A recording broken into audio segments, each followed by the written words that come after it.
Rebonjour Awa, merci à tous et à toutes d'être là. Donc on entame une quatrième table ronde dans le cadre de ce forum qui se déroule sur 3 jours, comme vous le savez, alors très ambitieux avec un nombre de thématiques très complémentaires sur les enjeux des énergies renouvelables au Togo et en Afrique de l'Ouest plus largement, avec un grand enjeu et une focale sur aussi les perspectives d'emploi des jeunes, ce qui est un paramètre évidemment important également, y compris surtout pour notre audience. Donc, en toute fin de ce panel, j'aimerais vous entendre aussi sur la façon dont vous appréhendez ce sujet de l'emploi, de la formation et de la jeunesse pour relever tous ces défis. Mais avant toute chose, la table ronde de cet après-midi, elle est dédiée à un aspect absolument fondamental pour relever tous ces enjeux et défis de l'accès à l'énergie, de la transition énergétique, c'est-à-dire le financement. Et donc, ce n'est pas le moindre des sujets sur ces grands enjeux. Et on a la chance donc d'accueillir pour en discuter des personnes qui sont à la manœuvre au quotidien, à différents échelons des chaînes de décision de l'investissement, qui vont pouvoir un peu témoigner, nous faire part de leur vision, des enjeux qui sont les leurs dans le quotidien de leur activité, de la manière dont leurs organisations opèrent. Et donc, à ce titre-là, nous avons la chance d'avoir Awa Wankoy de l'Agence française de développement, donc, qui, au titre de l'Agence française de développement, va pouvoir nous présenter un petit peu la manière dont l'AFD, cet acteur très connu, emblématique, opère sur le sujet des accès à l'énergie et aux ENR, énergie renouvelable. Vous êtes chargé du projet énergie, ça tombe bien, et du secteur financier à l'AFD au Togo. Et puis auparavant, vous étiez aussi dans le secteur financier, notamment en Côte d'Ivoire, à la Bank of Africa. Et puis en France, vous avez travaillé dans une agence de fusion-acquisition. Donc vous avez une expérience qui vous mène aujourd'hui à l'Agence française de développement dans la sous-région, qui va être extrêmement précieuse. Donc merci Awa d'être avec nous. Nous avons également Xavier Eudes qui représente Backbone, qui est un acteur de l'investissement, qui à ce titre va nous conter aussi la manière dont cet acteur opère et contribue avec des spécificités justement qui sont très intéressantes à nos yeux, et notamment l'utilisation du mécanisme de crédit bail afin de financer du matériel. Donc Xavier, merci aussi d'être là. Et vous étiez auparavant, et je crois que c'est la crise financière de 2008-2009, avant laquelle vous étiez dans le secteur bancaire, du financement, qui vous a amené à basculer toujours dans le financement, mais sur ces dimensions d'investissement responsable, puisque vous nous le montrez, c'est aussi dans l'ADN de Backbone. Donc, encore une fois, merci Xavier d'être à nos côtés. Et puis, nous avons Samuel Montero, d'un autre acteur de l'investissement, investisseur et partenaire, qui va aussi nous faire part. Alors, vous avez en plus d'appartenir à une structure qui fait de l'investissement en equity. Donc, vous investissez très essentiellement quand même au capital d'entreprise. Et à ce titre-là, un investisseur qui investit en equity, donc qui prend des actions, des titres dans une entreprise, l'investisseur doit faire un suivi très particulier. Et vous êtes en particulier en charge des outils qui permettent à IEP de suivre ces investissements et notamment vous établissez ce qui peut constituer des métriques permettant d'évaluer le suivi des objectifs sociaux ou environnementaux que vous considérez comme stratégiques dans vos investissements. Et à ce titre-là, votre expérience va être extrêmement utile, je pense. Et donc, merci aussi d'être là, Samuel. Nous avons par ailleurs Ismaël Nakoulma qui nous rejoint et on est très heureux de l'avoir à nos côtés, sachant que la personne qui vous a invité à nous rejoindre, ça y est, je l'admets, autant pour moi, j'étais en train de dire que M. Doumbia n'était pas encore à nos côtés. Je suis en train de l'intégrer dans la réunion.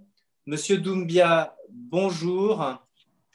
Monsieur Doumbia, en fait, nous a invités à contacter Monsieur Nakoulma. Donc, merci Monsieur Nakoulma d'être là, d'être le directeur de l'agence burkinabé de l'électrification rurale. Donc, on est ravis de vous avoir dans le programme. Et enfin, Monsieur Doudou Doumbia, qui est à la fois président de la CCI du Burkina, mais aussi, et c'est très important, cette casquette de M. Doumbia. M. Doumbia, si vous pouvez ouvrir votre caméra, si vous nous entendez, ce serait formidable. Parfait, merci et bienvenue. Monsieur Doumbia, vous êtes aussi le deuxième vice-président de la Chambre de commerce et d'industrie de la CEDEAO. Et c'est à ce titre aussi, de cette organisation sous-régionale, que votre témoignage va être particulièrement précieux. Alors voilà, les présentations sont faites. Ce que je vous propose, c'est que vous preniez chacune d'entre vous un temps de parole en départ.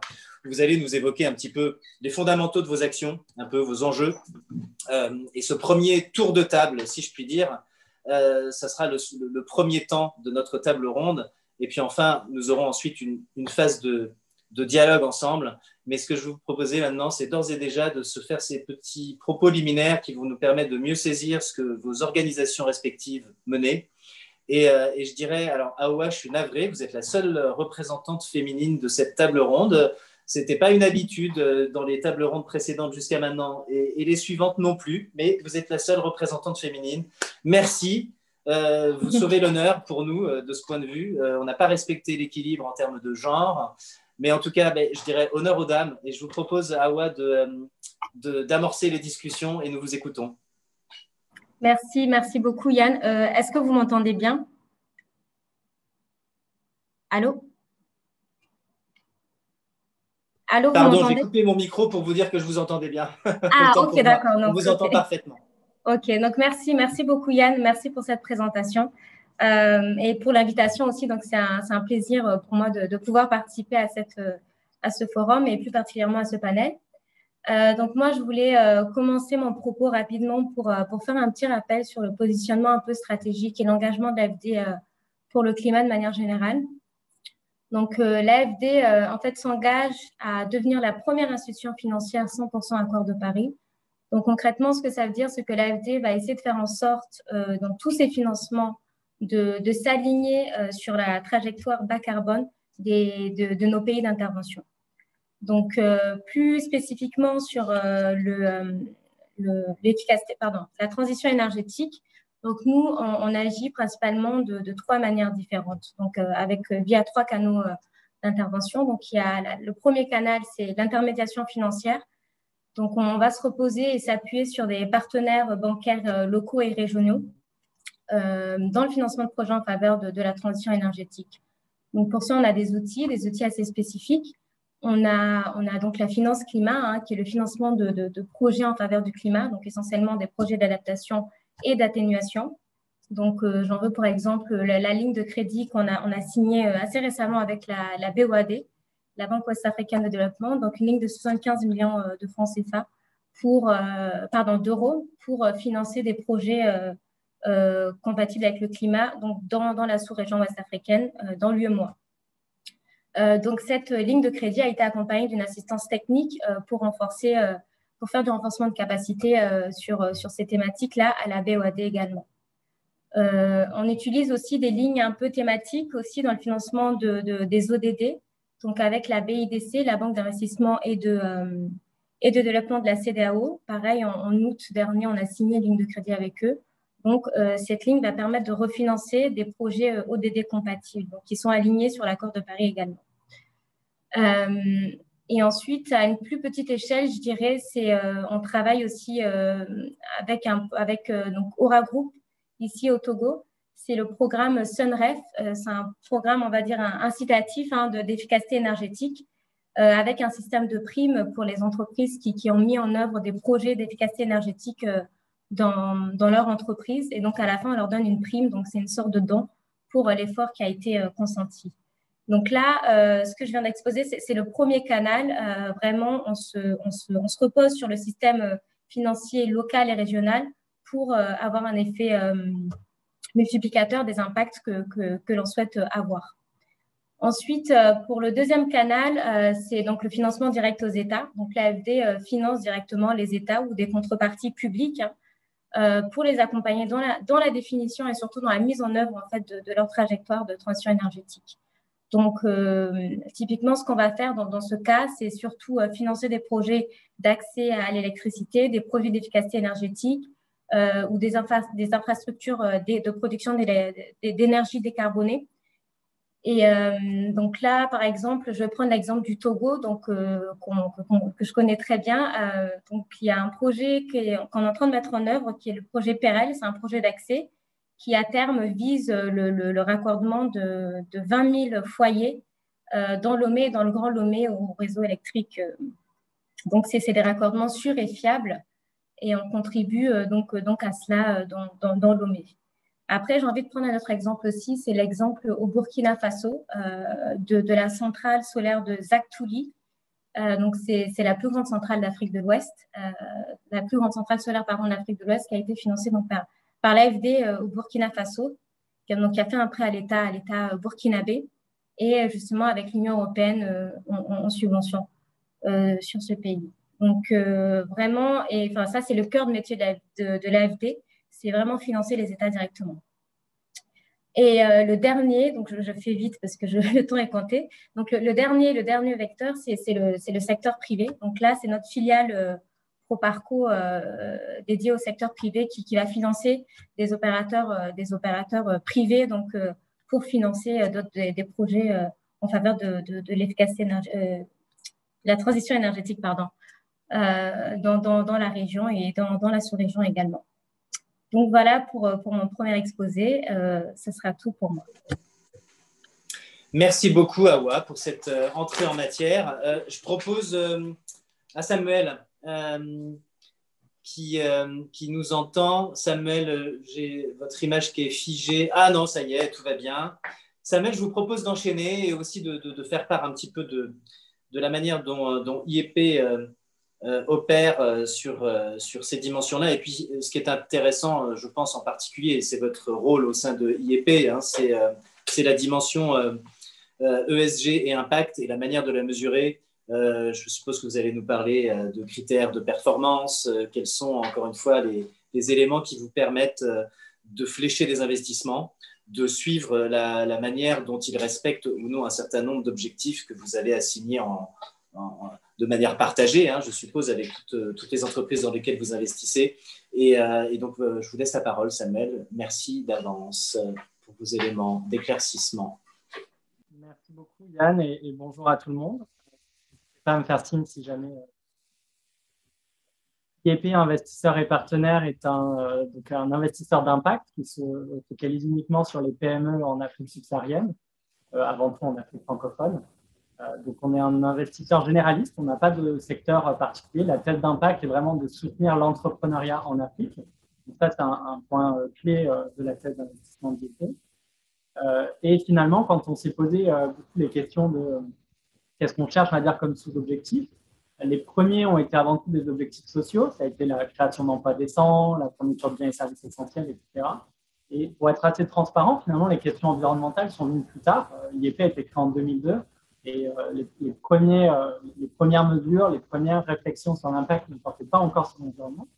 Donc, ce sont des credos qui sont montés progressivement au fur et à mesure. Et aussi pour une bonne raison, c'est que c'est important d'avoir en tête toujours la différence aussi entre les pays et les continents.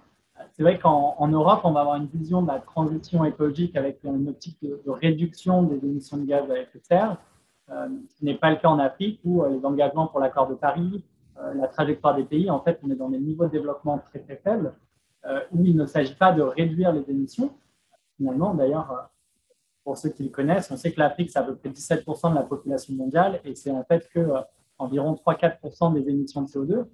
Il ne s'agit pas tellement de savoir comment le continent africain doit réduire ses émissions.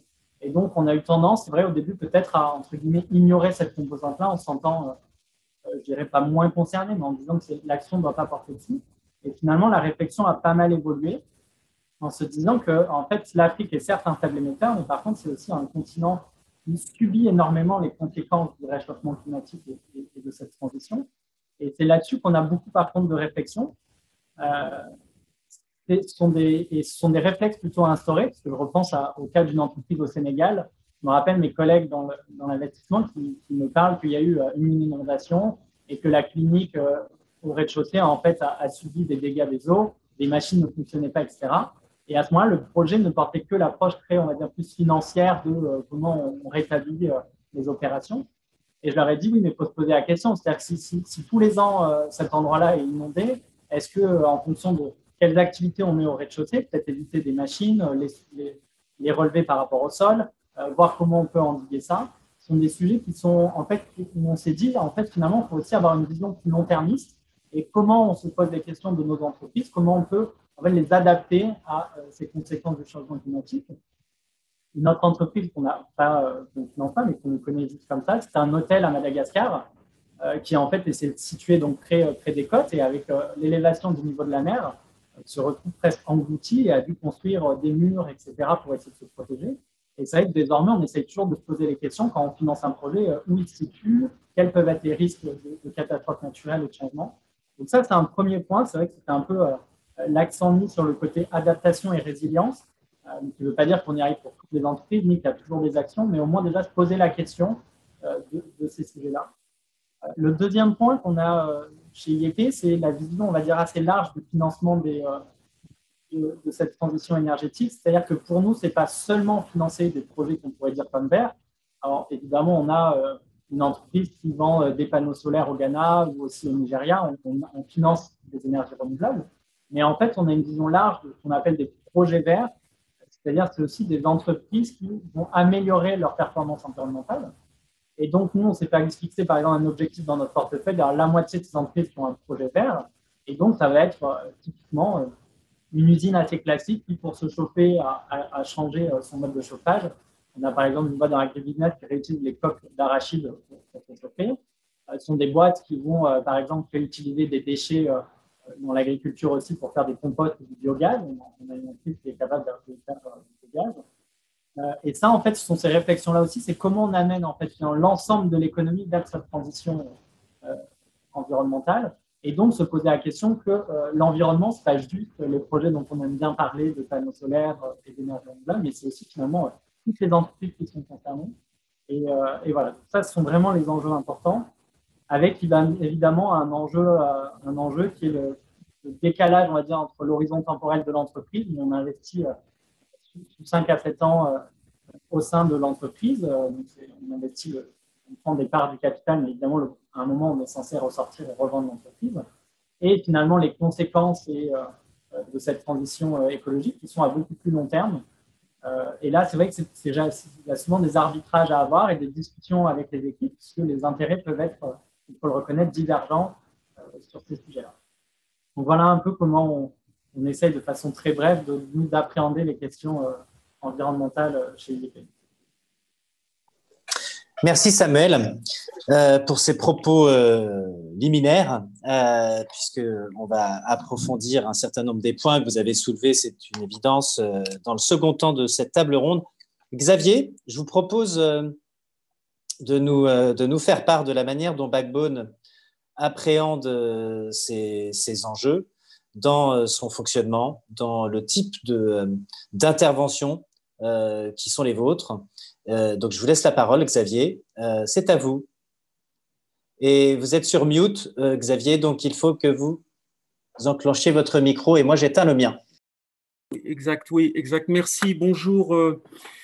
Bonjour à toutes et tous. Très honoré de faire partie de ce panel avec des personnes aussi brillantes que celles que vous avez réussi à réunir, Yann, pour cette table ronde.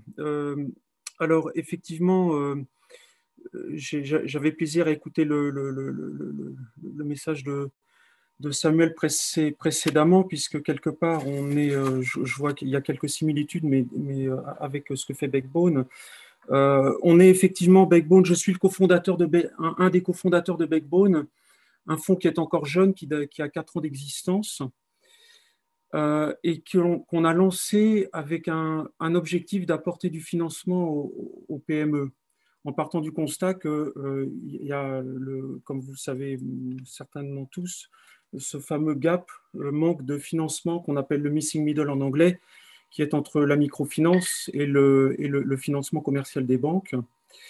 Donc en fait, nous, on finance des PME en crédit, comme a été précisé en introduction, en crédit exclusivement, sur des tranches de prêts entre 100 000 et 400 000 euros, 500 000 euros, on va dire. Pour tout type de financement d'entreprise mature, donc on est un autre élément important, on est sur des financements d'entreprises matures.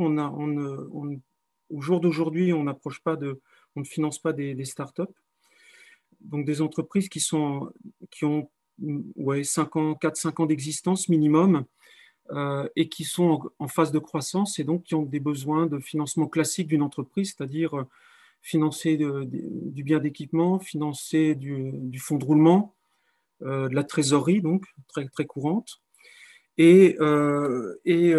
Ça, c'est. Et pour aller sur le point que Yann présentait en introduction, on se veut innovant dans le sens où on essaye d'être capable d'apporter du financement sur tout, de pouvoir suivre toutes les innovations, toute l'offre de produits financiers qui peut être à disposition d'une entreprise, et notamment du crédit bail, qui se trouve être un mécanisme de financement qui a connu un essor très important dans les pays européens, américains, et qui offre des avantages énormes pour un financeur, puisque souvent la difficulté avec les PME, c'est d'avoir des garanties. Et le crédit bail permet, au travers de la garantie du matériel, d'avoir quelque chose de solide. Donc ça, c'est un point que j'aurai l'occasion de développer un peu plus tard. Les deux autres points importants de Backbone, pour faire vite, j'aurais envie de revenir sur deux choses. La première, c'est notre raison d'être. Pourquoi est-ce qu'on a créé Backbone ? On a une mission qui est très claire et qui, quelque part, est assez j'allais dire, pareil, relativement peu commune dans l'univers des fonds d'investissement à impact social. Notre mission, elle est très simple, c'est contribuer à la protection de la dignité humaine. Donc, en partant du principe que si on se soucie des personnes, et de toutes les personnes, hein, pas de l'homme en général, mais de tout homme, si on se soucie de la dignité des gens, on se soucie nécessairement de leurs conditions de vie, et que ce soit au niveau social, que ce soit au niveau écologique. Donc, quelque part, on se positionne très en amont de tous les aspects ESG ou ODD, en disant si on préserve la dignité de la personne humaine, de chaque personne, on va forcément apporter une réponse à tous les problèmes qui sont derrière. Je pourrais en reparler aussi plus en détail après. Le dernier point important qui caractérise Backbone et la raison pour laquelle on a créé ce fonds, alors qu'il y a déjà beaucoup de fonds existants dans le marché, c'est que nous, on travaille de manière différente, et je serais très heureux de connaître d'autres acteurs qui font la même chose. J'en connais un sur l'Amérique latine, puisqu'on investit aussi on investit sur Afrique et Amérique latine. Pour le moment, j'en connais qu'un seul qui le fait en Amérique. C'est sur l'Amérique latine. C'est qu'en fait, nous, on travaille en cofinancement, c'est-à-dire qu'on ne fait jamais 100% du crédit à la PME. On est toujours en partenariat avec un partenaire financier local qui va cofinancer avec nous. C'est très important parce que, hormis le fait de réduire le risque, de mitiger le risque, de le répartir, c'est surtout qu'on laisse le travail fait par les acteurs locaux. Notre but n'est pas de faire le travail à la place des acteurs locaux, c'est de s'adosser sur un partenaire financier bien implanté dans la région, localement, qui connaît bien les entreprises, qui lui a besoin de croître aussi, n'a pas forcément tous les fonds nécessaires et va apprécier d'avoir un partenaire étranger, Backbone, qui va arriver en cofinancement. Et l'aider à, comme ça, continuer à faire des crédits plus importants et accompagner ses clients et naturellement accroître son portefeuille. Voilà. Je m'arrêterai ici. Merci Xavier pour ce propos aussi qui permet de bien situer ces spécificités de Backbone. C'est vrai que cet aspect crédit bail peut avoir, je pense, un écho d'ailleurs, notamment aux oreilles de Monsieur Doumbia. Monsieur Doumbia, je vais vous donner la parole maintenant parce que en votre qualité de représentant de chambre de commerce et d'industrie, alors à deux niveaux, hein, au niveau burkinabé et puis encore une fois au niveau sous-régional de la CEDEAO, je pense que vous êtes sensible au discours d'investisseurs sur la manière dont ils peuvent accompagner les entreprises. Ça peut être intéressant de voir justement de quelle manière vous, avec ces deux casquettes institutionnelles de représentants d'entreprises sur une sous-région où les enjeux d'énergie renouvelable sont très tangibles, comment vous appréhendez le rôle des investisseurs? Quelles sont les attentes des entreprises membres des CCI? Et parmi les entreprises membres des CCI, il y a même des investisseurs. Donc, ce serait très utile d'entendre un petit peu la manière dont, donc, dans un premier temps de parole de votre côté, dont brièvement vous voyez les enjeux principaux et quelles sont les actions que mènent les deux organisations que vous représentez aujourd'hui en la matière. Merci et je vous donne la parole. Et puis, je vous inviterai, si vous le voulez bien, à faire pratiquement le relais entre vous et Monsieur Nkoulma, que vous avez invité à nous rejoindre aujourd'hui. Et ça serait bien que ce soit aussi vous qui puissiez faire la transition. Je vous cède la parole. Merci beaucoup, Monsieur Yann. Bonjour à tous les intervenants, tous les participants. Je suis effectivement Monsieur Doumbia, je suis le vice-président de la Chambre de commerce du Burkina Faso en charge des services. Mais aujourd'hui, je suis là au titre de la Fédération des chambres de commerce de la CEDEAO, où je suis le second vice-président. Donc, par rapport au questionnement que vous venez de me poser, en tout cas, nous, en tant que chambre de commerce, nous sommes très, très, très ravis d'écouter tous ces intervenants. Surtout, les chambres de commerce sont là pour aider les entreprises à se développer. Voilà, les chambres de commerce, c'est la porte d'entrée au niveau, en tout cas, de nos pays, c'est la porte d'entrée des investissements. Et les chambres de commerce aussi sont là pour la défense du secteur privé, la promotion du secteur privé. Et donc, tout ce qui venait d'intervenir, écoutez, nous ne pouvons qu'être ravis parce que l'appréhension qu'on a par rapport à tout ce que nous venons d'attendre, elles sont complètement louables. Voilà. Maintenant, nous, à notre niveau, nous avons toujours dit qu'il faut savoir faire la part des choses. L'Europe et l'Afrique, et surtout notre zone ouest africaine, il y a vraiment un hiatus. Il y a les réalités internes qui sont là, qu'il faut qu'on en tienne compte. Est-ce que vous voyez? Par exemple, tout de suite, le dernier intervenant qui venait de parler des financements de 100 à 500 000 euros, pour nous, c'est tout ce que nous attendons au Burkina, pratiquement, ou dans la sous-région, parce qu'il n'y a que le secteur informel qui ont... On a près de 80% de secteur informel dans nos pays et par rapport au sujet qui nous réunit aujourd'hui, c'est-à-dire l'énergie renouvelable, nous, au niveau de l'Afrique, nous sommes les champions de l'ensoleillement. Tout ce que nous attendons, c'est venir vers le Burkina et puis bon, voir dans quelle mesure nous pouvons quand même aider nos secteurs privés à se développer. Mais c'est les conditionnalités qu'il faut franchement assouplir pour pouvoir nous développer dans ce domaine-là. Comme vous venez de... nos attentes, c'est soyez les bienvenus. Venez aider le secteur privé à se développer par rapport... Parce que c'est une opportunité. Nous avons le soleil cadeau, comme on aime le dire. Et au niveau du Burkina, bon, je parle du Burkina parce que je vis là-bas, nous sommes en train d'être le champion des énergies renouvelables et même pourquoi ne pas l'exporter. Voilà. Et par rapport aux actions, dès que nous avons les informations, comme j'ai eu à le dire, les chambres de commerce et les portes d'entrée des investisseurs, c'est tout de suite réunir le secteur privé et puis bon, les donner les informations. Voilà. Et pour la transition avec M. Nkoulma, M. Nkoulma Ismaël, c'est le directeur général de l'agence burkinabé de l'énergie renouvelable. Il est plus axé, son agence est plus axée sur le secteur rural. Voilà. Donc, je vais m'arrêter là et passer, si M. Yann le permet, passer la parole à M. Nkoulma qui pourra très bien vous expliquer qu'est-ce qu'il a pu faire au Burkina par rapport à la jeunesse, par rapport à ces actions qui sont vraiment louables. Je peux passer la parole à M. Nkoulma. Merci. Bonsoir à tous et bienvenue donc à ce panel de discussion. Merci M. Doumbia donc de m'introduire. En effet, au Burkina Faso, l'agence que je dirige, qui est en charge de l'électrification rurale, a pour mission d'apporter l'énergie à toutes les populations donc, du Burkina en milieu rural. Et comme vous imaginez, jusqu'à des années récentes, l'un des moyens d'apporter l'énergie était essentiellement l'énergie d'origine fossile à travers les réseaux. Et comme vous savez, l'impact négatif que ça peut avoir sur l'environnement.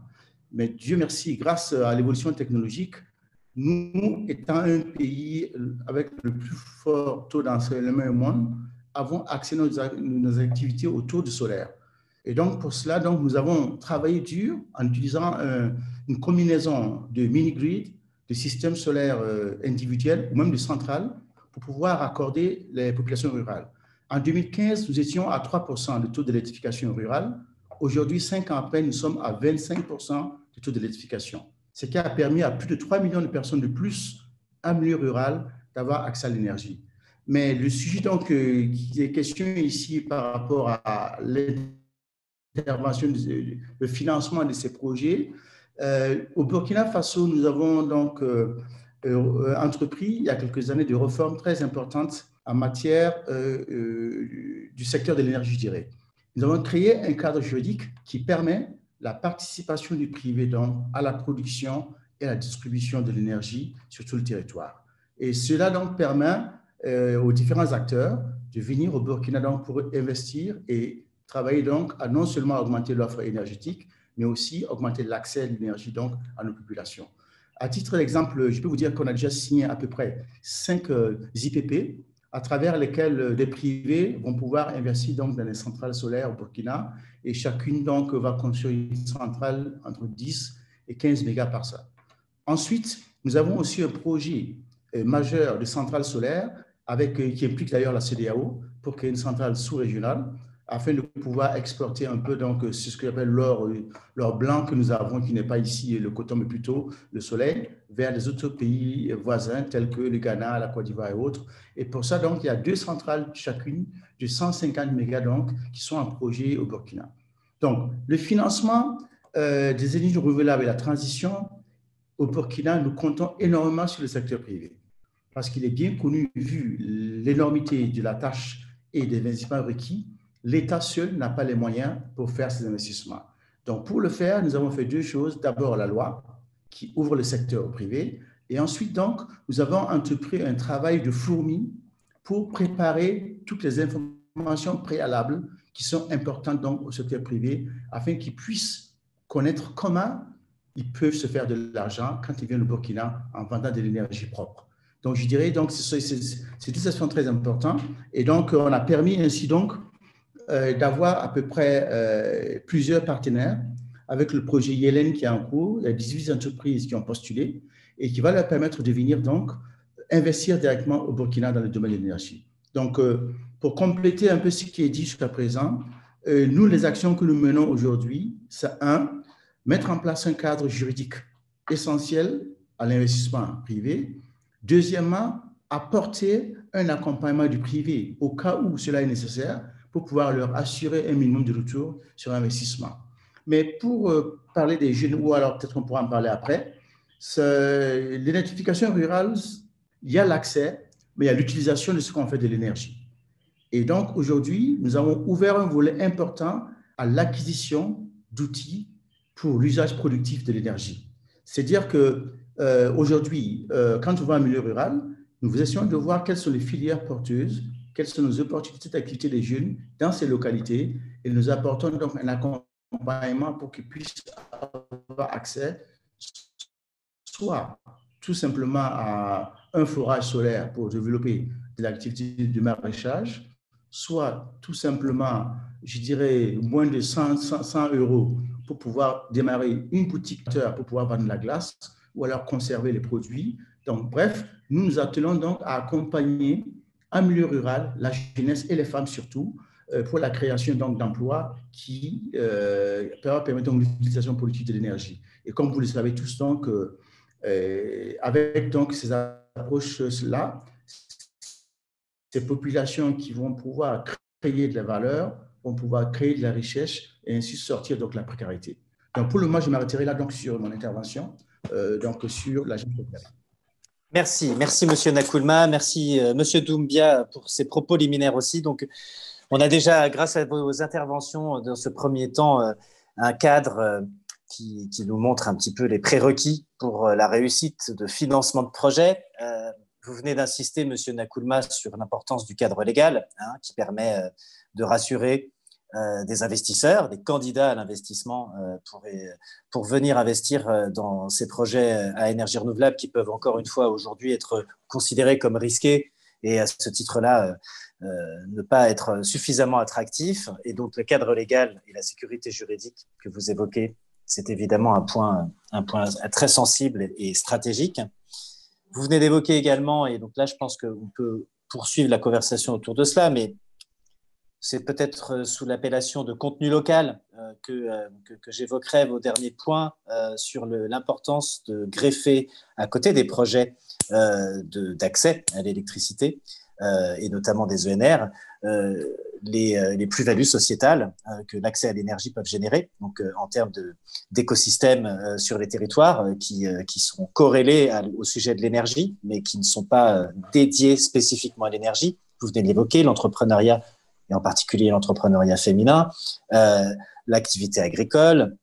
Et donc là, de ce point de vue, je vais revenir vers le représentant du monde de l'investissement parce que ça fait aussi partie, je pense, et Samuel, là, je pense à vous en particulier là maintenant pour peut-être poursuivre, mais la mesure justement de la qualité, si je puis dire, environnementale, sociale, de gouvernance d'un projet d'investissement, elle ne va pas être seulement liée à la performance technologique d'un accès aux énergies grâce à des énergies dites renouvelables, mais aussi se mesurer à l'aune des impacts positifs plus larges qu'un projet ou que l'activité d'une entreprise peut avoir.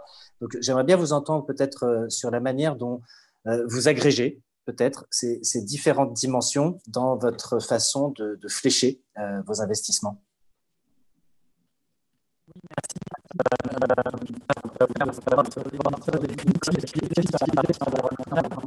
Alors, excusez-moi, Samuel, on ne vous entend pas bien. Je pense que c'est le cas pour les autres aussi. Est-ce que je vais couper dire et il est un peu c'est indiscernable. Alors, est-ce que je vais vous laisser peut-être prendre peut-être un micro. En attendant que Samuel revienne, peut-être évoquer alors un autre aspect qui peut être important. Samuel, vous nous revenez, vous checkez la technique, c'est ça? Vous allez vous chausser d'un petit casque, j'ai l'impression. Est-ce que vous m'entendez? Allez-y. Oui, est-ce que vous m'entendez bien? Ouais, c'est mieux, mais c'est encore un peu saccadé. Allez-y, parlez. Les joies du direct. Oui, désolé. Non, je vous en prie. Alors là, j'avoue que c'est inaudible, malheureusement, pour l'instant. Je vous invite peut-être à regarder ce qui pêche de votre côté. Si vous me permettez, Samuel, je vais passer la parole à Awa. Awa, vous êtes prête? Je vous laisse rebondir peut-être sur ce point où, justement, l'Agence française de développement, là aussi, dans sa manière, sa méthode, sa démarche d'accompagnement, de soutien à des projets, de quelle manière vous avez peut-être une vision plus d'ensemble, au-delà des ENR, mais dans les conditionnalités. Monsieur Doumbia évoquait ces aspects conditionnalités qui sont peut-être considérés comme parfois trop grandes et peut-être manquant de lisibilité. Comment vous appréhendez des conditionnalités qui sont notamment dans ce registre de création d'écosystèmes territoriaux, par exemple? Allô, vous m'entendez? Oui, tout à fait. Ok. Donc nous, dans les projets que nous finançons, et avant de faire, donc, de faire des projets, au moment de l'instruction, donc on fait des études d'impact environnemental et social. Et dans ces études, on regarde, par exemple, si un projet doit engendrer le déplacement de certaines populations. Donc, on regarde est-ce que ces populations sont amenées à perdre leurs revenus ou pas, ou si c'est le cas, à ce moment-là, on va faire une compensation financière ou en nature. Ça dépend pour remplacer ces revenus-là. Après, on regarde également les impacts positifs qu'un projet peut apporter. Par exemple, Je prends par exemple un projet de barrage avec la mise en place de terres irrigables à côté. Donc, en fait, le fait qu'il y ait un barrage, ça va permettre aux populations locales de pouvoir, si vous voulez, avoir de l'eau toute l'année quelque part. Donc, ça va leur permettre d'avoir un revenu continuel sans interruption, si vous voulez. Donc, voilà à peu près ce que je pouvais dire. Après, tant que, si vous voulez, la conditionnalité n'est pas mise au moment de l'instruction du projet, c'est un peu compliqué après de le matérialiser dans les études d'impact. Très bien, merci Awa. Xavier, même question, parce que je sais que de votre côté, pardon, je remets ma vidéo. Xavier, même question. Je crois savoir que de votre côté, Backbone, vous avez également quelques critères que vous pouvez peut-être évoquer de prise en compte qui vous importent sur la manière dont une entreprise même gère, par exemple, ses ressources humaines. Ça fait, je crois, partie aussi de conditionnalité que vous regardez, en tout cas, d'assez près. Oui, merci Yann. Effectivement, nous, donc, comme je disais, par rapport à notre mission, notre raison d'être qui est la protection de la dignité humaine, de quelle manière on le met en exergue et comment on le suit, quel que soit le type de secteur d'activité dans lequel on investit, c'est qu'on est très attentif à j'aurais envie de dire, 5 critères essentiels pour nous qui sont les conditions de travail des personnes, hein, qu'on soit dans, comme dit, peu importe le secteur d'activité, les conditions de travail des personnes, s'assurer que ces gens-là... alors, je vais être prudent sur une chose parce que je sais qu'en Afrique, ce n'est pas toujours le cas. Le contrat de travail n'est pas forcément quelque chose qui est le meilleur, le seul indicateur pour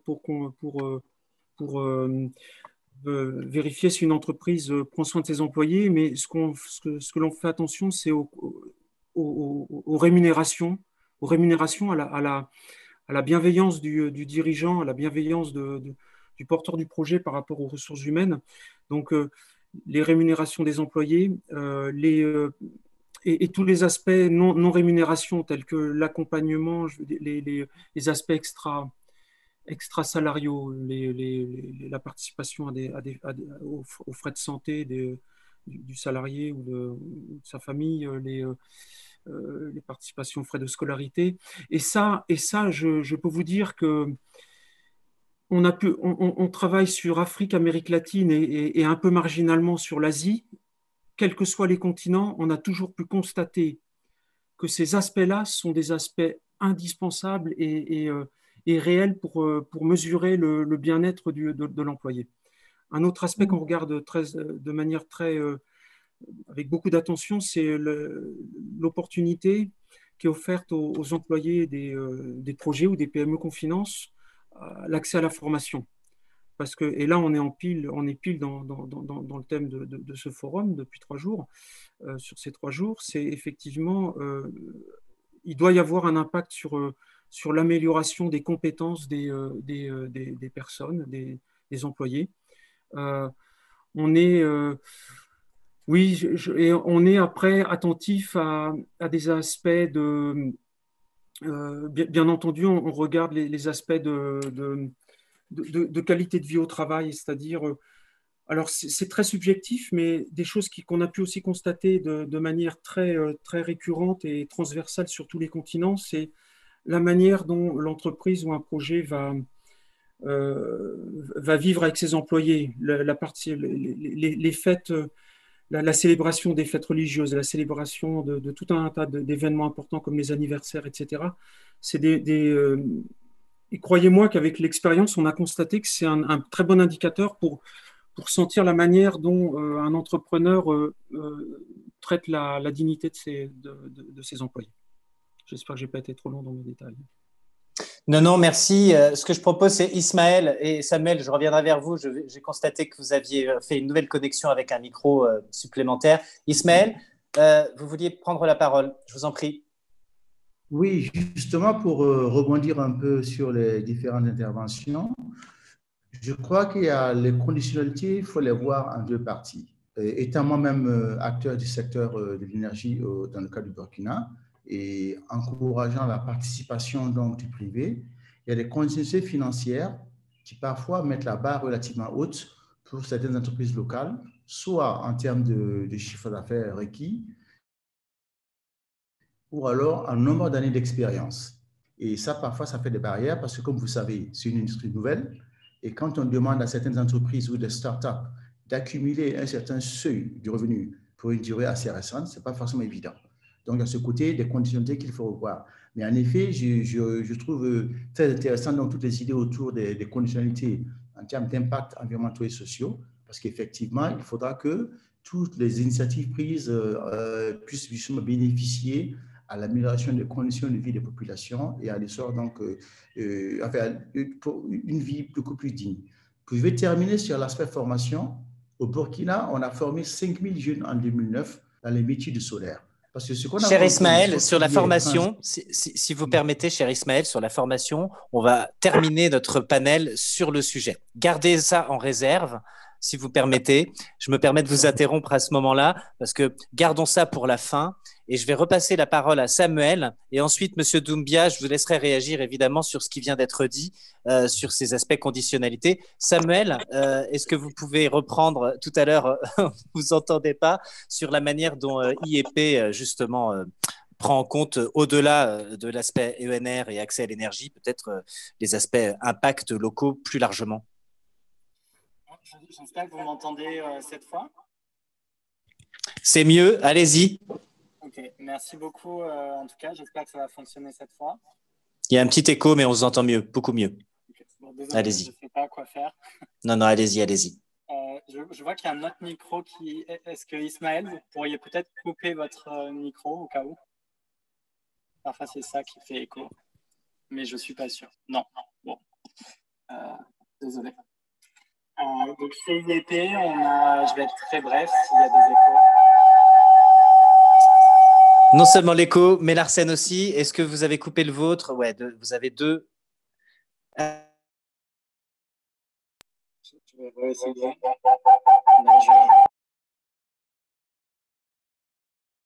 Vous devez sans doute être connecté sur deux créneaux différents. C'est peut-être ça qui fait des interférences. Allez-y, réessayons si vous voulez bien. Je vais essayer juste avec cette partie-là, sans la vidéo. Est-ce que ça fonctionne mieux ou pas du tout? C'est beaucoup mieux.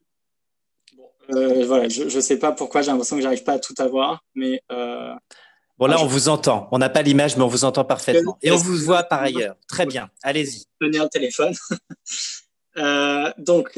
Désolé pour tous ces dérangements.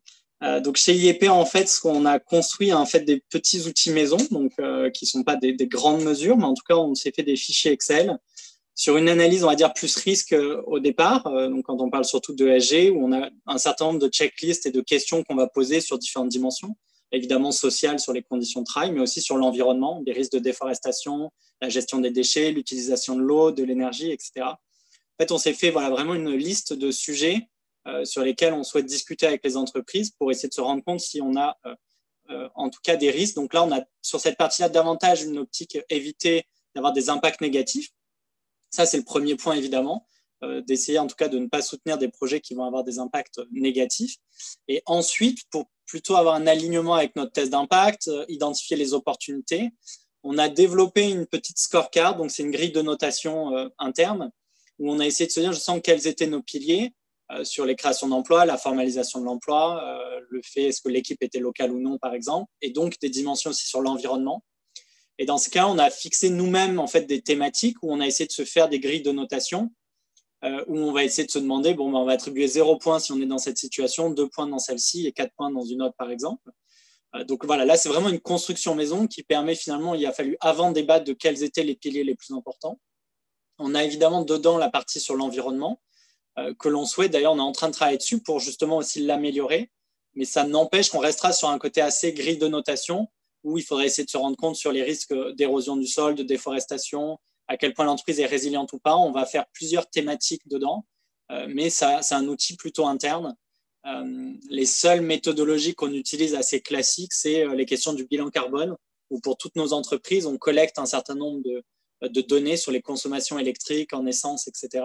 Et on fait un bilan carbone pour toutes nos entreprises, et d'ailleurs pour IEP aussi.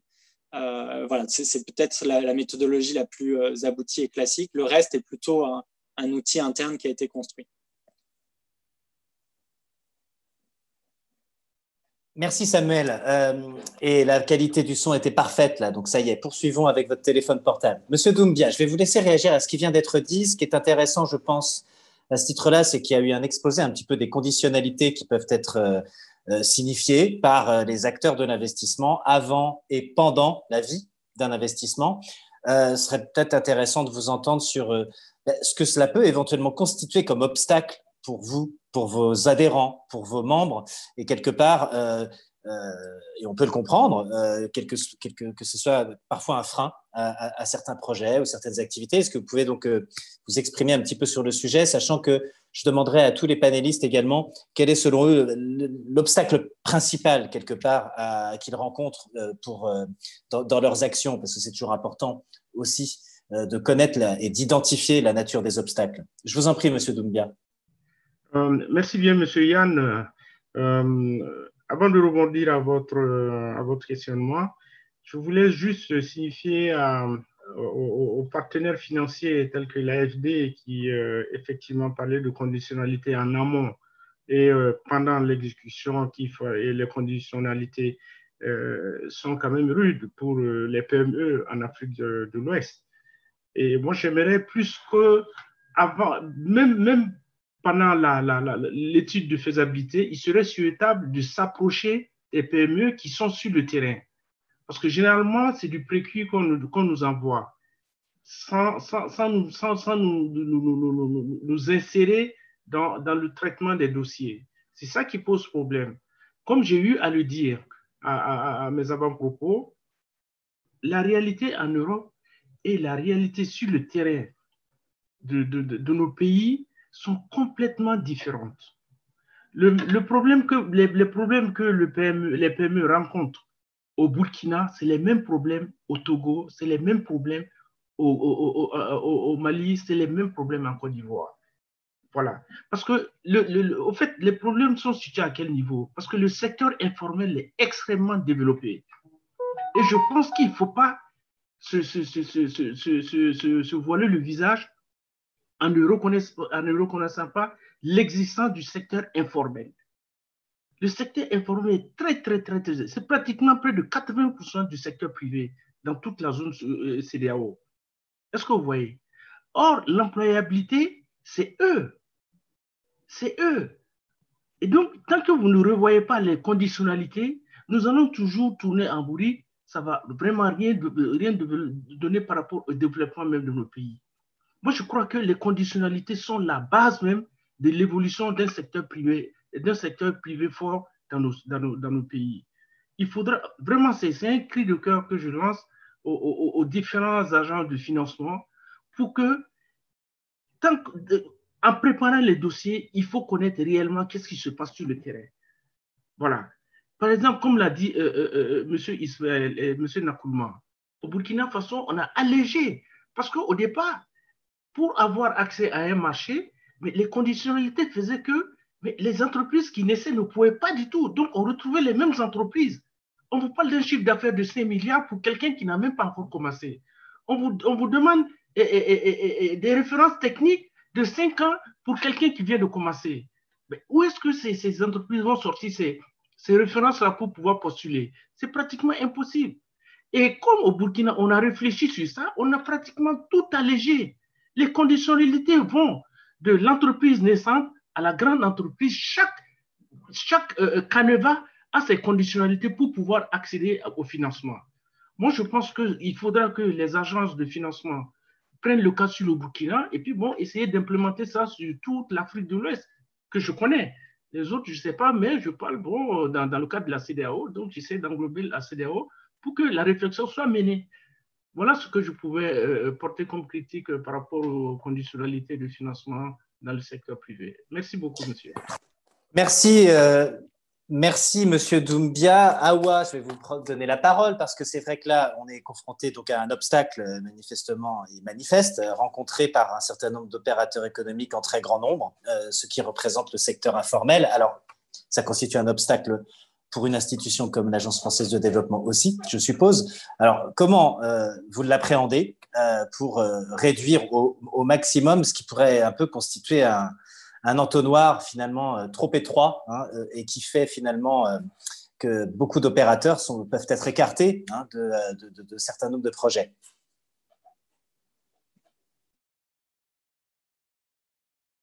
Vous êtes sur mute, Awa.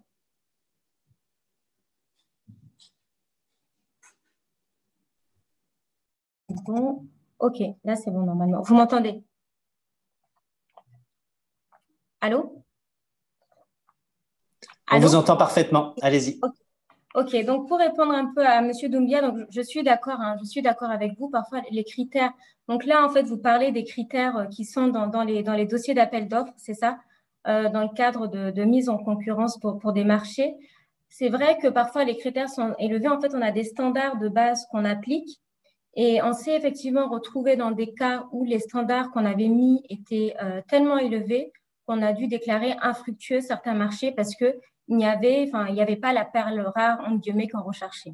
Donc, à ce moment-là, on peut ajuster les critères en fonction de la réalité du terrain. Et c'est dans ce sens que nous, on essaie d'évoluer parce que vous avez raison.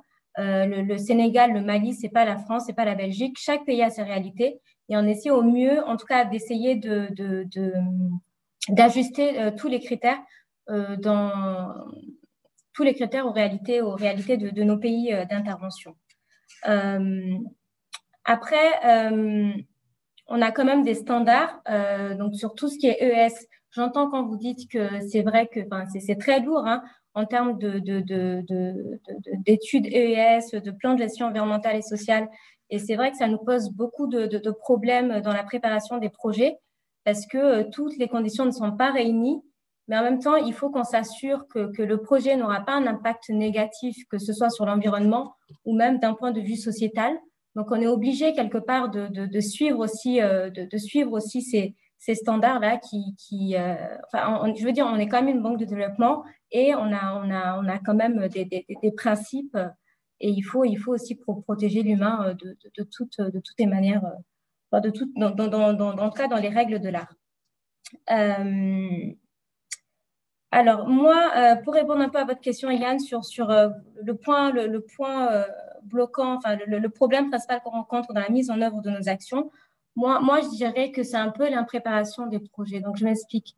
Souvent, on vient avec des idées de projet, mais entre l'idée de projet et la mise en œuvre du projet même, il y a un fossé parce qu'il y a plein d'études à faire. Les projets ne sont pas vraiment prêts à être présentés à nos instances de décision. Donc, il y a des études de faisabilité à faire, il y a des études d'impact environnemental et social, des études de bilan carbone. Et souvent, donc, les contreparties avec lesquelles on travaille, et ce n'est pas une critique que je leur fais, mais c'est juste qu'ils n'ont pas nécessairement les moyens de préparer ces projets-là en amont. Donc, nous, on passe énormément de temps souvent, on peut prendre plus d'1 an à préparer les projets, à faire les études, à faire des allers-retours avec les différentes parties prenantes pour arriver en tout cas à des projets bien ficelés pour qu'ils puissent avoir toutes leurs chances de passer à nos instances. Donc, pour ça, nous, ce qu'on travaille, on travaille avec nos contreparties, avec les autorités locales pour faire émerger en tout cas les meilleurs projets qu'ils soient. Et pour ça, donc, on met à disposition des enveloppes, donc, que ce soit en subvention généralement, donc c'est des dons pour justement préparer en amont, avoir une bonne préparation des projets en amont sur toutes ces questions d'études de faisabilité, d'impact environnemental et social, économique et financière pour qu'on puisse avoir à la fin un bon projet en bonne et due forme pour pouvoir ensuite passer en octroi.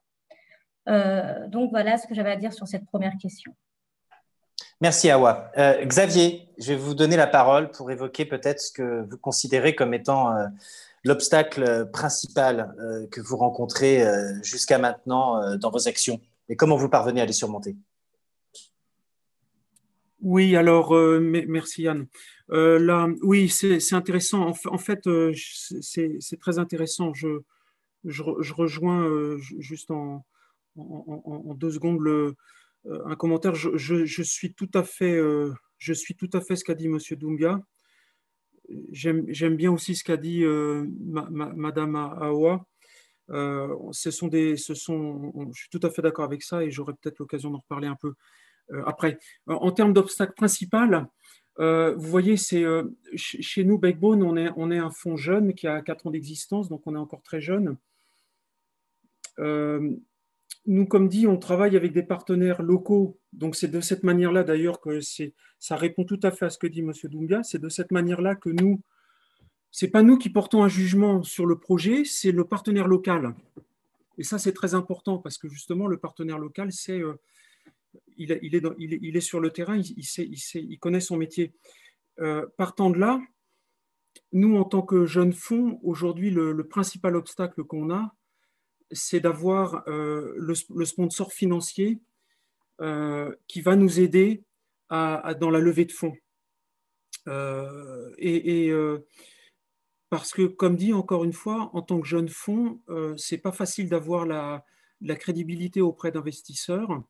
Et c'est important d'avoir le premier, ce qu'on appelle en anglais le seed money, l'amorçage via un partenaire local, un sponsor financier qui peut être local ou étranger, qui va dire « Ok, j'approuve totalement votre approche d'investissement, j'approuve totalement votre partenariat avec des institutions financières locales en cofinancement.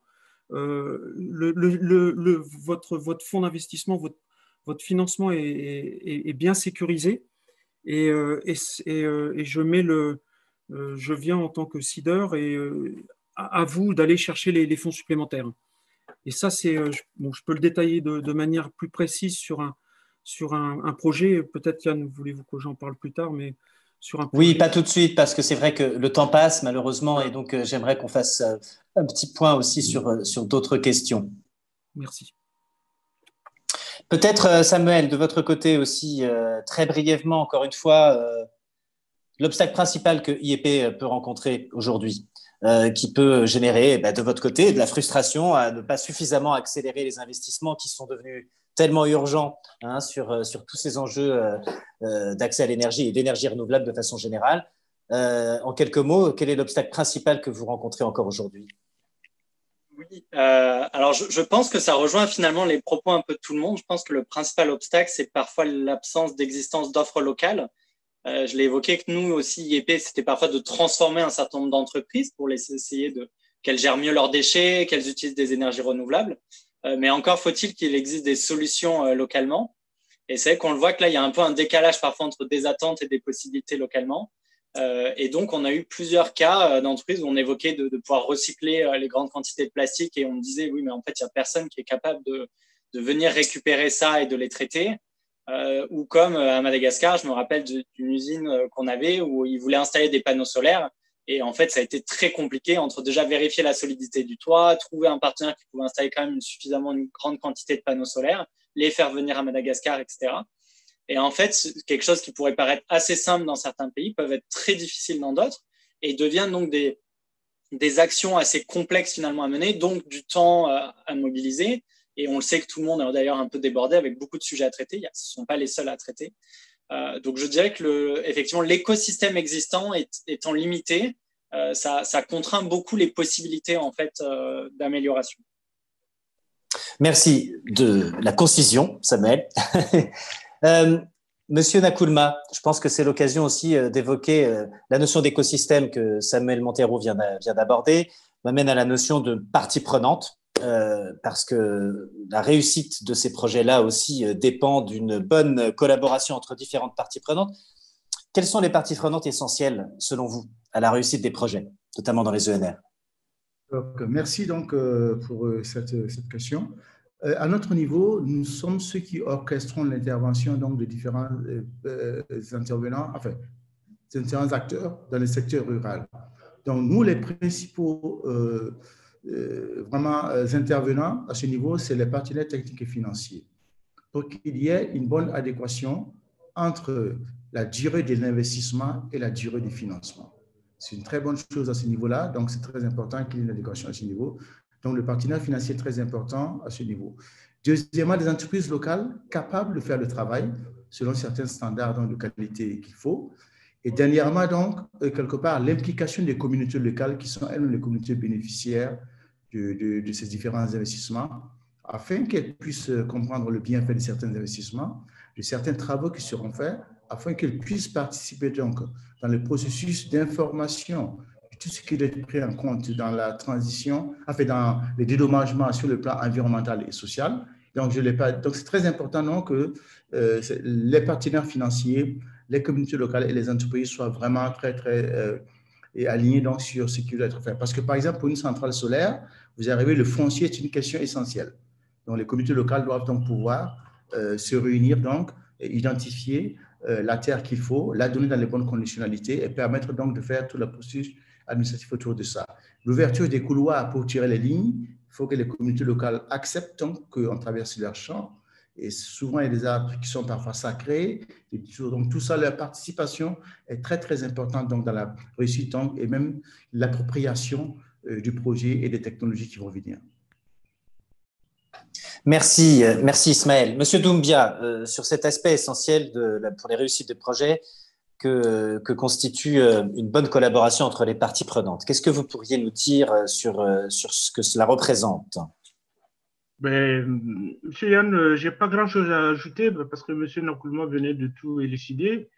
Voilà, donc pour ne pas trop traîner là-dessus, je m'aligne par rapport aux propos tenus par Monsieur Nkoulma.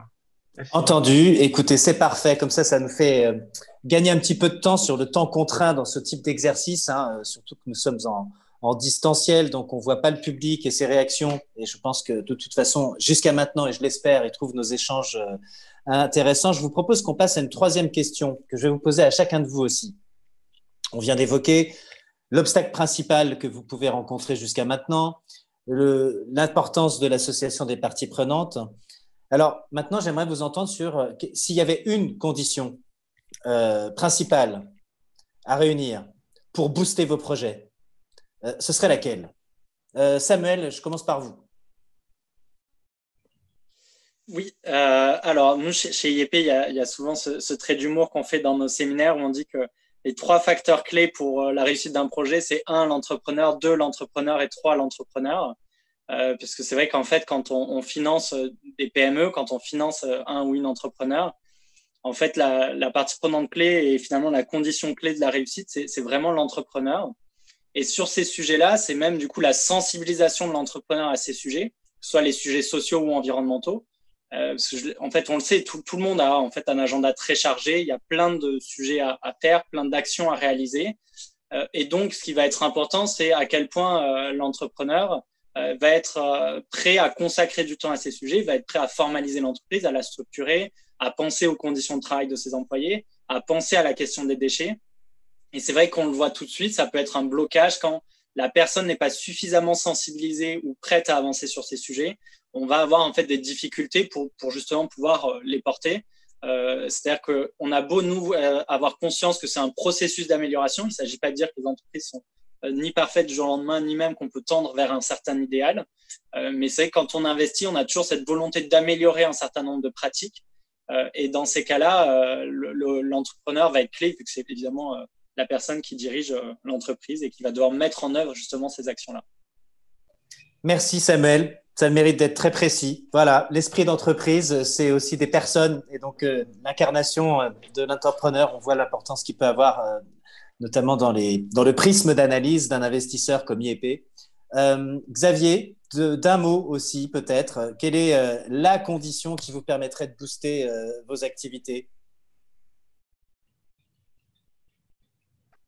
Xavier, vous êtes en mute. Oui, merci. Oui, elle est très précise. Bon, comme vous avez compris, nous, Backbone, on s'appuie beaucoup sur des partenaires locaux pour sourcer les projets, pour les analyser, pour s'assurer des fameuses conditionnalités de financement. Et quand je disais tout à l'heure que je rejoignais un petit peu les propos aussi de Madame Aoua, c'est exactement ça. Nous, en tant que nous, vu qu'on s'appuie sur un partenaire local, ce qui va être important pour nous quand il va nous présenter des projets à financer, c'est justement tous les aspects techniques. Et dans des projets d'énergie renouvelable, c'est forcément super important. Et tous ces aspects, donc nous, vraiment, l'expertise technique, l'analyse, les choix technologiques qui ont été réalisés, s'assurer que derrière, il y a ce qu'il faut en termes de maintenance, que la maintenance des matériels n'est pas trop compliquée. Pour nous, c'est primordial. C'est vraiment ce qui va être un élément indispensable, au-delà, bien entendu, des éléments comme IEP vient de présenter, mais voilà, problématique d'évaluation technique. Merci Xavier. Madame Wankoy, Awa, est-ce que vous pouvez nous dire aussi d'un mot quelle est la condition qui permettrait à l'Agence française de développement de booster les financements dans les ENR?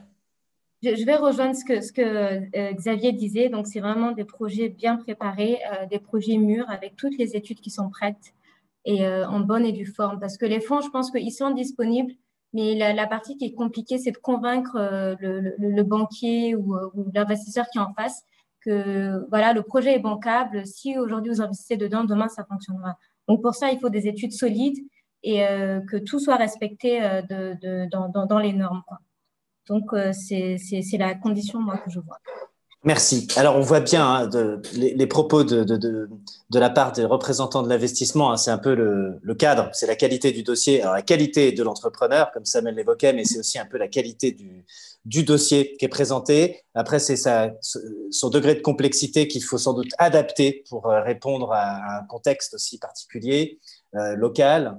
Ismaël, s'il y avait une condition à réunir qui permettrait vraiment que votre agence burkinabé de l'électrification rurale booste ces projets.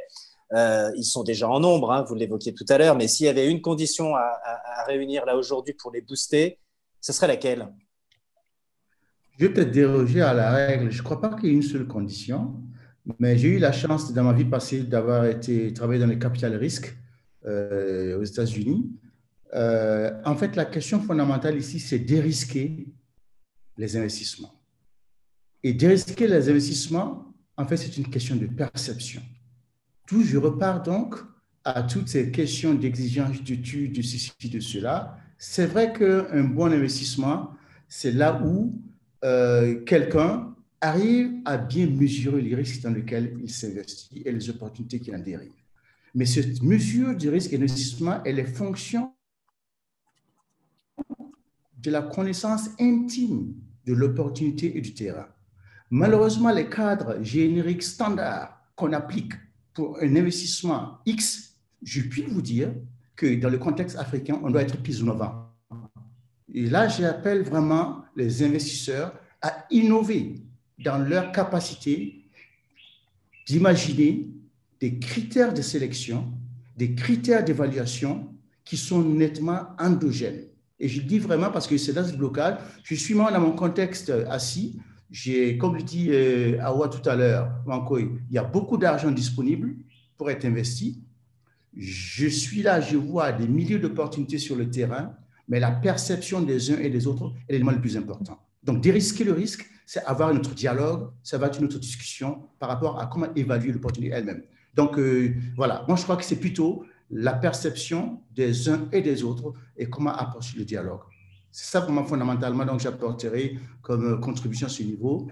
Qu'on apprenne à mieux se connaître, nous mieux connaître les financiers et les financiers mieux connaître la réalité pour avoir l'appréciation de la bonne opportunité et ainsi dérisquer les investissements dans nos têtes.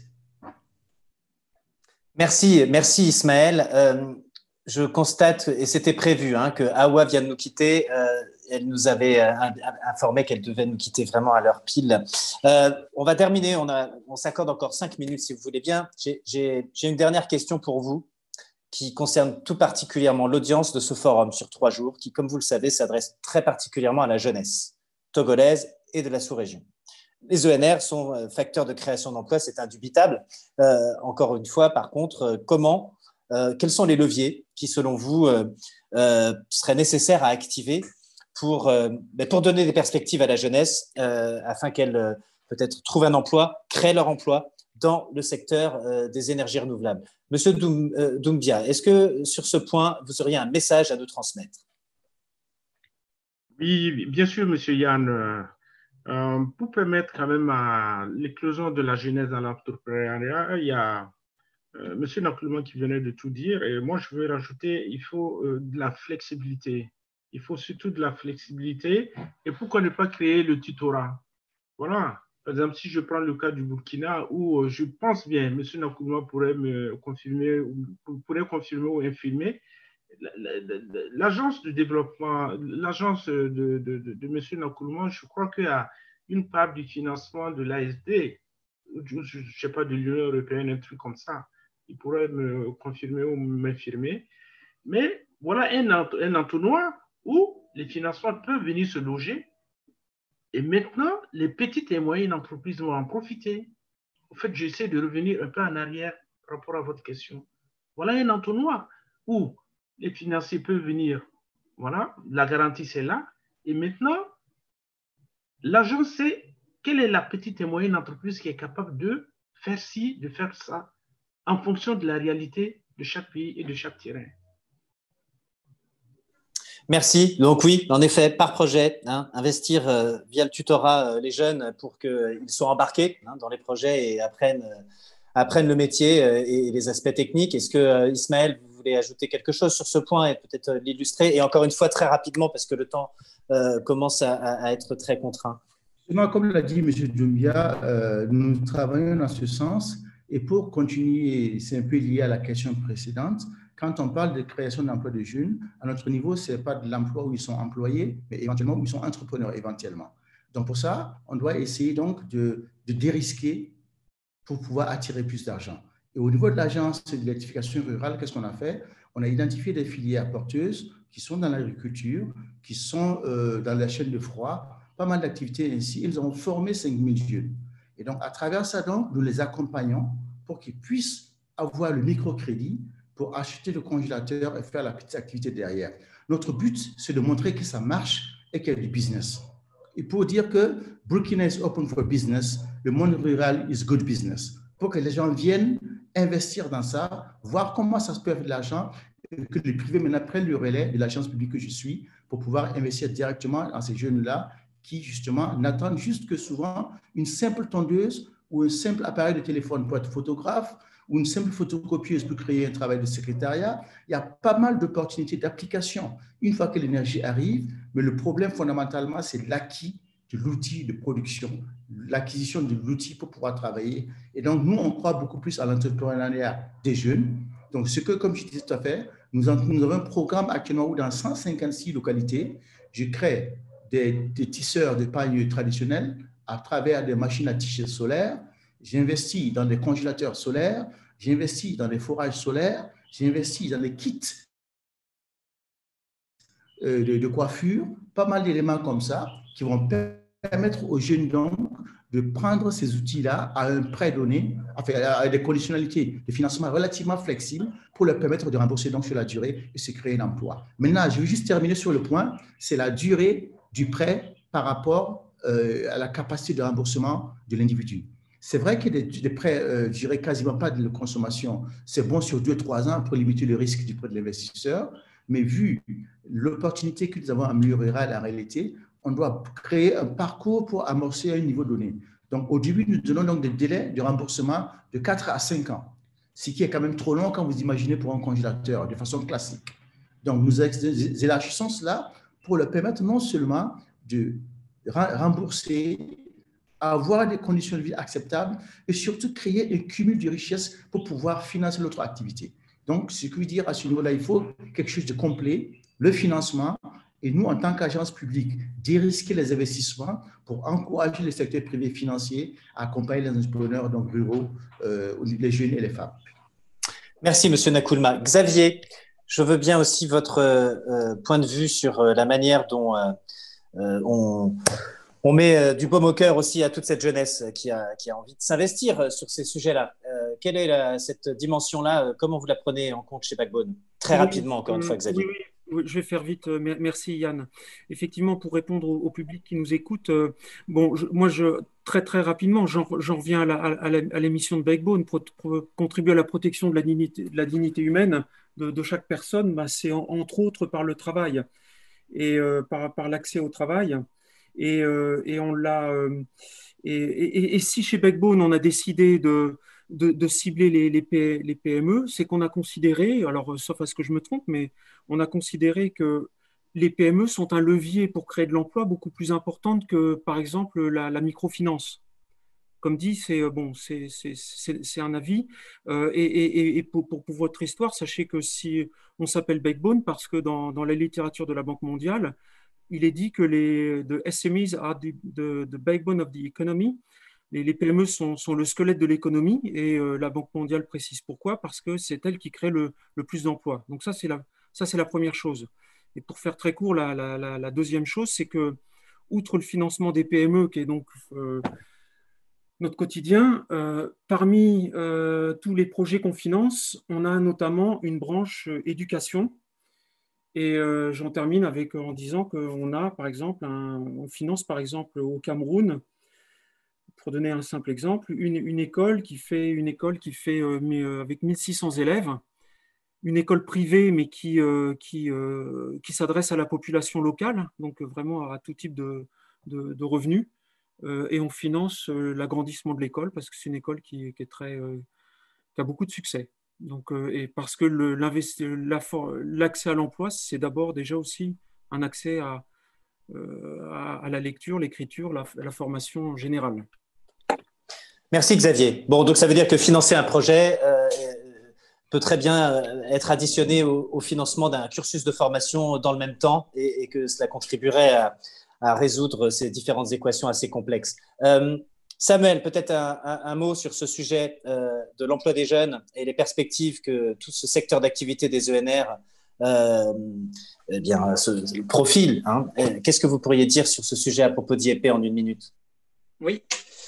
Déjà, je me sens concerné en étant moi-même jeune, mais je renverse. Alors, sur les questions des compétences, ça c'est vrai qu'on partage l'avis. IEP est en train de monter un fonds justement éducation pour favoriser tout ce qui est insertion professionnelle et formation en fait technique et professionnelle. Donc on le sent que ce sont effectivement, il peut avoir en fait un besoin et de revoir l'adéquation entre une offre et une demande de compétences. Ça c'est évidemment un point clé. Mais finalement, je renverserai, pour moi, vu que j'ai un énorme optimisme, pour moi, la question n'est pas tellement de me dire comment on va essayer de permettre à ces jeunes, justement, d'être dans les secteurs. Je pense au contraire que c'est plutôt la jeunesse qui va permettre de développer ces secteurs.